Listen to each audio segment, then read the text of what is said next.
Hello, and welcome to a special edition of the ANEC Sports Podcast. My name is Sam Frid. I'm the founder and editor at Around the Northeast Corner, covering 30 schools across Northeast Indiana and parts of Elkhart County. And we are down to the final days of the boys basketball regular season, as next week we'll kick off the 2025 state tournaments for Indiana High School boys basketball. Girls basketball will conclude their season on Saturday when we crown our four state champions. But that will be for another post, another time. Right now, our focus is getting through the rest of the regular season for boys basketball. And our final game of the week of the season for ANEC Sports will feature the Highway 20 rivalry between the Lakeland Lakers and the Angola Hornets. These two will tip off at 7:30 p.m. at the Hive in Angola, Indiana. And this is kind of a big game for Angola because if they are able to win this game tomorrow night, they will clinch a share of the NECC championship, which this program has not won this conference since the 2016 team that went 25-3. It's kind of a team that's ahead of schedule, if you would. This is a team that's won 4 overtime games this season, I should say. And they've played in 6 overtime games this year, which is tied for second most all time in the history of IHSA boys basketball. Angola comes into this game 15-6 on the season. They are coming off a loss to East Snowball on Tuesday, 67-49. I believe Riker Quake had 19 points in that game. It was close early on, but in the end, East Snowball's defense just was a huge part of why East Snowball pulled away in the second and third quarter. Angola just didn't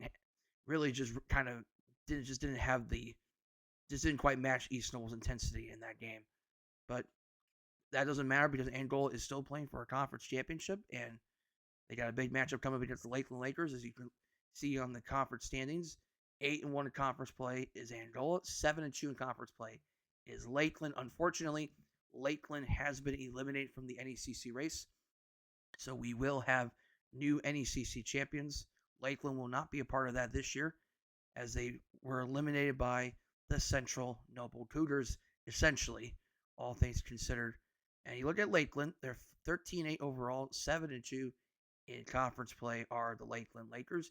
You look at Lakeland's season, they got off to a really strong start where with this Lakeland team, they started, they're 13-8 coming into this contest. So that means they started the season, what would it be, 9-3 through January the 16th. But coming out of the NECC tournament, Lakeland has struggled to put together a streak of games as of late, as the Lakeland Lakers have lost 5 of their last 8 games, I should say. So the Lakeland Lakers just struggling to put it together, and a lot of it with Lakeland is they're just not putting together consistently when it comes to, for the most part, the offensive possessions haven't been consistent of late. Sometimes they've gone a little cold offensively, and then a couple times this year, their defensive intensity isn't always there in some matchups as well. And I know Coach Schneider has been maybe just a little bit disappointed by the struggles as of late. But obviously, when you look at this Lakeland team, and they were due for a little bit of adversity at some point this season. They really kind of coasted through the first month or 2 of the season. Really, they weren't tested at all, really, for most of the first half of the season. You kind of knew at some point that they were going to be battle tested at some point, just because you can see with the schedule aligning itself in the second half. You had East Noble still on that schedule. You had Garrett on that schedule. Wawa C, Goshen, Central Noble, Northridge, Prairie Heights, Angola. You knew this was going to be a tough road ahead for the Lakeland Lakers. When you look at this Lakeland team, again, this is going to be a very physical team. This is a team that's going to defend the three-point arch. They're going to be a team that puts its effort and puts its hat on being a tougher team in the glass and being a good defense team, right? Being a good defensive team. And last season, they showed some signs of that, winning that conference championship and only giving up 53 points per game. but scoring 60 points a game. Now, keep in mind that they did graduate Nate Kyle from that team last year, and so you knew coming in that this was going to be a different looking offense per se, not entirely different, but the offense was going to have to be spread around to more players than maybe what we've seen in the past with this Lakeland team. And early on, the Lakers did a pretty good job of finding that balanced offense and doing so consistently, be able to generate the 3-point shooting arsenal that they're known for with Justin Carlson and Keenan Royal and Kyle Hartzell. And the group there at Lakeland, you got a couple kids in the post that are undersized per se, but they're also pretty athletic kids, and they can get around the rim and whatnot. So obviously, it's a high motor team. It's a physical team. They can still shoot the ball well, but right now it's just the offense. Really, forget the offense. Really, the team just hasn't been consistent in the second half of the season. I think they're a much more dangerous team than what their record shows. I mean, this is the only team that did beat Westview in conference play. So they are very capable of beating anybody on any given night. It's just a matter of execution, right? And being able to play a clean game on both ends of the floor. When you look at the Angola Hornets, again, when we talk about Angola, they're probably one of the more physical teams that we've seen this year in Northeast Indiana. This is a team that has a nice group of solid kids, good athletes. And you look at this Angola team with Ryan Stuckey being one of the more high motor, tough kids in the area. Niles Knotts, the freshman forward on this team, one of the more talented prospects in his class is Niles Knotts. Tommy Caswell, the floor general of the Angola Hornets, right? I think Angola's a pretty talented team. I don't know if they quite have the big names per se compared to Lakeland, but I think they have a pretty talented team of their own. But I think when we look at this matchup between Angola and Lakeland, we do expect this matchup to be a matchup of two physical teams, right? And one of the things I look at here in the matchup is on-ball defense. Which team is going to be able to defend the ball handler in this game, I think is going to be paramount, not just for Angola, but also for Lakeland. Because not only can Lakeland make shots, so can Angola. Now, Angola doesn't have the high-octane perimeter shooting that maybe Lakeland does at times, but Angola has shown moments that they can score some timely buckets when they need to. I mean, we mentioned Caswell, we mentioned Stuckey. Niles Knotts is a kid that can eventually become a 3-level scorer for the Angola Hornets. Tyler Rupel has showed some flashes of being able to stretch it out and make some shots. He's just under 30% from 3. Is Tyler Rupel. Caswell is a 47% 3-point shooter. Now, he doesn't take a whole lot of shots, but Tommy is a floor general. So he's going to have some good discipline in terms of when to take those shots. He also can see the floor well, and more importantly, I think he's just a high motor kid. And that's the thing with Angola is they are a team full of high motor kids. With Angola, it's kind of a return to the tradition of Angola, and it's not to say that they didn't play traditional Angola basketball in the past. But I do think when you look at this team under Brian Weber, this is certainly a retrospective of the teams from the past. Because these are teams that are physical. These are teams that play high motor defense. These are kids that you look and say, they're athletic. But I other than Niles Knotts, I don't think Angola is like, okay, they got all these big name superstar players. I don't really know if I would say that about this team. But I will say this. They are athletic, and in some aspects, they are talented in a lot of different ways. But I think when you look at Angola, the big thing for the Hornets is their physicality. How does the officiating play itself out with the physicality of not just with Angola, but also with Lakeland in this game? I think it's something to keep a close eye on, because generally when Angola is able to play a game where it's not so much of a whistle by whistle type of action per se, and there's less calls being made. And again, I'm not trying to be a critic of officiating, but when you have a team like Angola that plays that style of basketball, it does dictate how the game is being played. How the game is being called is going to dictate the physicality of this game. Angola averages 27 rebounds per game. Again, we look at the Angola team on the side from Niles Knotts, even Ryan Stuckey. It's a pretty balanced lineup.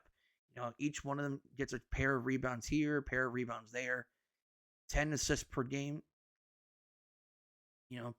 Pretty selfless team. Although I don't think they have as much offensive depth as, say Lakeland, but still, this is a team that obviously is not selfish at all by any means. And they have the 3.1 blocks per game. Obviously, a lot of that comes from the fact that you have not only Ryan Stuckey and Niles Knotts, but then you have Drew Weber coming in as a freshman. He gets you on 0.7 blocks. So, again, pretty physical team, as I mentioned earlier.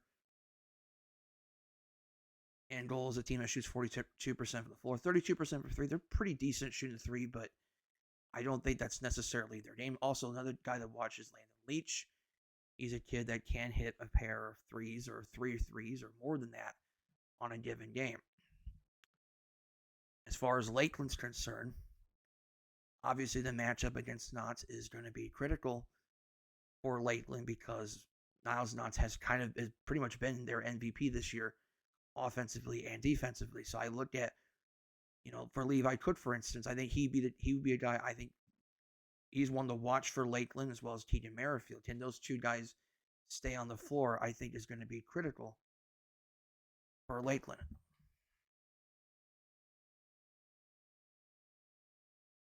Secondly, I think the matchup with Keanu Royal is also going to be key as well. As I mentioned, Tommy Kaz was an important part of this offense for Angola as well as the defensive side for the Hornets. Keanu Royal is a guy that has to be the best player on the floor, not just for this game, but moving forward for the Lakeland Lakers. When Keanu Royal's on the floor, the Lakeland Lakers are a astronomically better team when Keanu Royal's on the floor.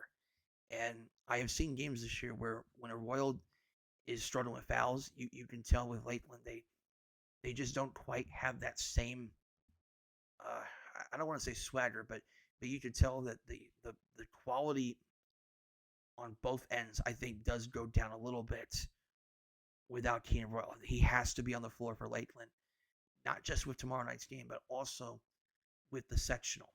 Because if Lakeland wants to win a sectional championship for the first time since 2008, you need a collective team effort for Lakeland to win a sectional championship.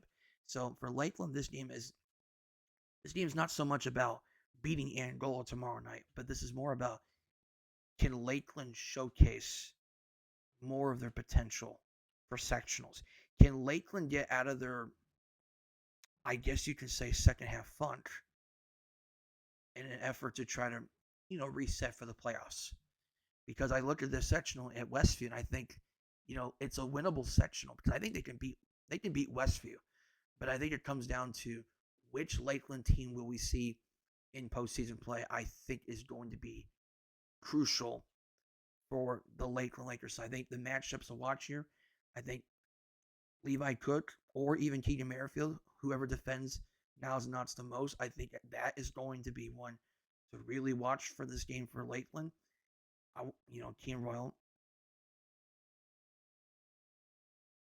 Keanu Royal has to be a difference maker for the Lakeland Lakers. And more importantly, I think you're going to need at least one or two other guys to step up for Lakeland, whether it's a Cole Real, whether it's an Anthony Kucherin, or you look at, obviously, Justin Carlson, who's their second leading scorer. Maybe you need someone like Carlson that can knock down a couple shots here.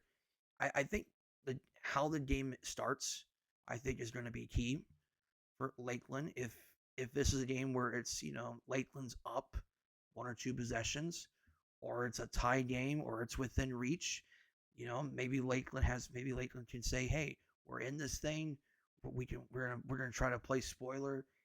I think Lakeland has to take this one quarter at a time, right? Because for Lakeland, there's not so much pressure on Lakeland to win this game, more so than it is to play well for next week. For Angola, I do wonder if the higher level expectations could lead to some struggles early on.